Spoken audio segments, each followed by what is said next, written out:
Okay, this week in landscaping, July 21st. I've got a picture of some roots, some flowers, and a quick lake update will be a quick one today. So I found this when I was on a walk with my kids.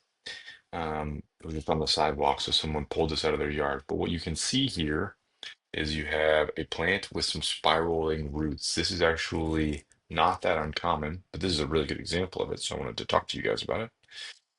What happens here is basically this plant was planted, you've got dirt. I mean, it's planted in the ground.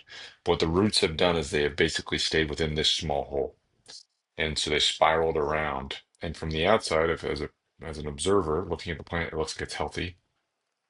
But what is actually happening is that it's creating just a super dense root ball, which has some problems. The problems that are associated with this are it's not going to be as resilient if it hits weather, it gets blown over easier.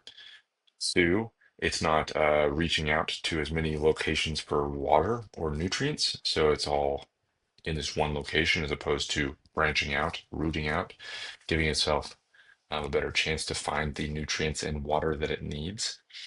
So what could be the reasons for this? There's several reasons that could happen from this. One, if it grows too much in the pot, this is what happens. It gets too mature in a pot, it'll end up spiraling from a root perspective. Two, if you end up with like a really hard soil, maybe it's super dense clay or rock, and you've chipped out a hole or like used a shovel to really just clean out a very specific hole, but haven't scored the edges of it, sometimes the roots will just spin in there as well.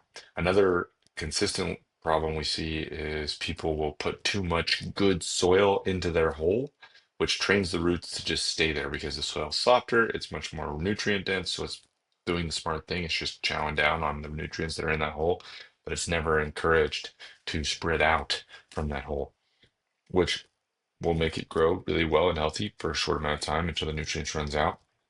You end up with a situation like this.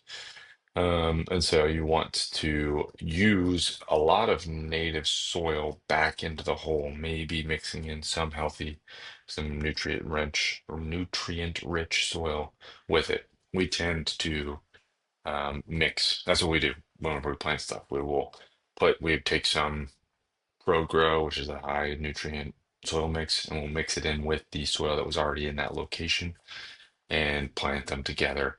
You also want to make sure you've kind of not just taken it in the perfect like pot form. You kind of want to break up the root ball on the bottom of the plant when you plant it so that it's incentivized to go into the soil around it. Hopefully that's helpful. But I thought this was a cool picture. It's interesting. Next, we are getting tons of, this is a bad picture because it's so bright, but just so many blooms right now. It's really interesting on crepe myrtles and Texas sage specifically. We're getting a ton of blooms. Both of those bloom after heavy rains. What's interesting is that it's clearly taken like 7 days for them to get to the blooming status. So I didn't realize that it took that long. It makes sense though. You end up with like good rains 5, 7, 9 days later, you'll end up with some really big blooms. And I'm specifically seeing it right now in crepe myrtles and Texas sage of all sizes and shapes and colors. Different colors on crepe myrtles, but different sizes and shapes on Texas sage. Last thing we'll talk about today, just because we've been on this kick, is just lake levels. This is Lake Travis. I think this one's Buchanan. Lake Buchanan is and Travis are the two places that hold water for the region that go up and down that are not constant level. I'm oversimplifying this, but in general, Buchanan is full. I mean, it's right at peak, which is great. And then you get down here to Travis, and we're up another 9 feet since in the last 7 days. So a week ago it was at 665, and now it's at 675, so 10 feet in the last 7 days.